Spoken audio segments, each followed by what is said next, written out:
আপনারা বলেন মহাপ্রভু, মহামন্ত্র, মহাপ্রসাদ, এই মহা শব্দটির তাৎপর্য কি? বিশেষ রূপে সর্বোচ্চ, সর্বশ্রেষ্ঠ এই অর্থে মহা শব্দটি ব্যবহৃত হয়। শাস্ত্রে বলা হয়েছে, অনর্পিত চরিং চিরাত করুণা অবতীর্ণ কলৌ সমর্পয়ত উন্নত জল রসাং স্বভক্তি শ্রিয়ন।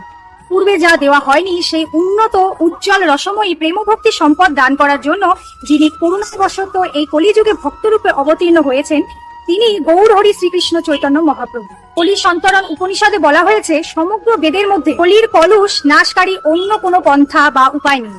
একমাত্র 16 নাম 32 অক্ষর সমন্বিত হরে কৃষ্ণ মহামন্ত্রই একমাত্র শ্রেষ্ঠ। সমস্ত দেবদেবী যার অধরামৃত প্রসাদ পাওয়ার জন্য বাঞ্ছা করেন, যে প্রসাদে বদ্ধজীব জন্ম মৃত্যু জরাব্যাধির সংসার চক্র অতিক্রম করতে পারে, প্রসাদ সেবা করিতে হয় সকল প্রপঞ্চজন। সেই প্রসাদ হচ্ছে শ্রী হরির উচ্ছিষ্ট মহাপ্রসাদ। ভিডিওটি যদি ভালো লাগে তাহলে অবশ্যই লাইক, কমেন্ট, শেয়ার এবং সাবস্ক্রাইব করতে ভুলবেন না।